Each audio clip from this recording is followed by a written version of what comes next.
Doctor Raju Waghmare जी आपके पास ही आ रही हूं और पहला सवाल यही थोड़ा साफ कीजिए, कल ये वर्चुअली मीटिंग 5वीं मीटिंग होने जा रही है क्या इंडिया गठबंधन की, और नीतीश कुमार को संयोजक के लिए प्रस्तावित करना उनके नाम का, ये सिर्फ उनकी नाराजगी को दूर करने की कोशिश है या संयोजक बनाकर पीएम पद खाली हो जाएगा आपके लिए, या ये रणनीति है? नहीं, देखिए, कांग्रेस इस तरीके की रणनीति पे बात नहीं कर रही है। कांग्रेस सबसे पहला मुद्दा कांग्रेस का एक है कि इंडिया गठबंधन में सभी को साथ में लेके चलना है।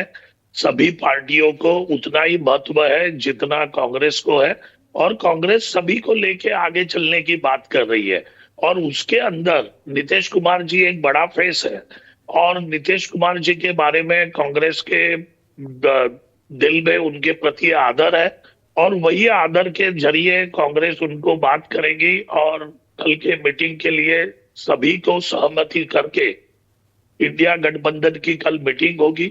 अभी ये जो मीटिंग है इसमें ना कोई कांग्रेस का स्वार्थ है, ये पूरे सभी पार्टियों को लेके इस देश के लोकतंत्र को और संविधान बचाने के लिए इंडिया गठबंधन साथ में आया है, और वही साथ में आगे चलना चाहिए। ये जो बातें हो रही है कि भाई इंडिया गठबंधन में कुछ भी ऑलमेल नहीं है, आपस में झगड़े हो रहे हैं, आपस में बातें हो रही है, कल टूटता है कि आज टूटता है, पूजा जी, ऐसी कोई भी बात नहीं है। अगर कोई नेता कुछ बयानबाजी करता है, लेकिन जो प्रमुख नेता है वो प्रमुख नेता ने ये तय कर दिया है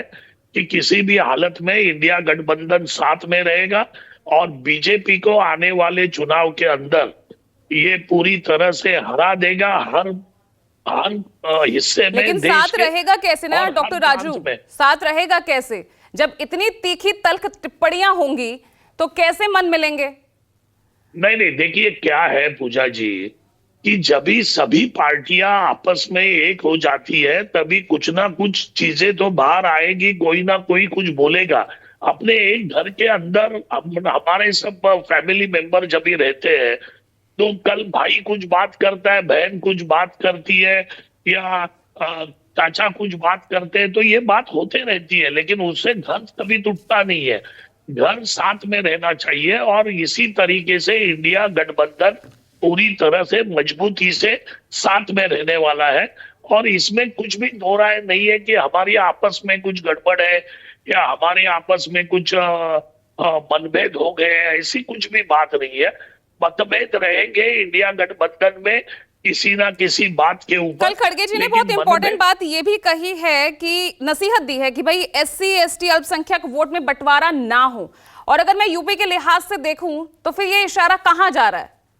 क्योंकि आप कहीं ना कहीं बुझे मन से बीएसपी को तो आप लेना चाह रहे हैं पार्टी में, अखिलेश यादव राजी नहीं हो रहे हैं, वो साफ कर चुके हैं, तो वहां का गणित कैसे सुलझाएंगे? नहीं पूजा जी, एक बात का अभी आपको और सभी दर्शकों को भी ये मैं बताना चाहता हूं कि देश का दलित, एससी एसटी और अल्पसंख्यक ये जान चुका है कि इस बार अगर वापस बीजेपी सत्ता पे आती है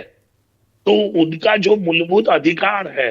आरक्षण का अधिकार बोलो या उनकी जो सेवाएं हैं या उनको तरक्की के लिए जो प्रोग्राम है, वो सभी चीजें बंद होने वाली है, क्योंकि बीजेपी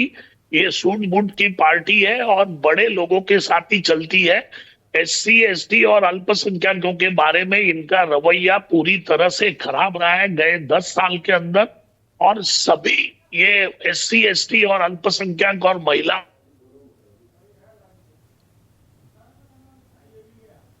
तरह से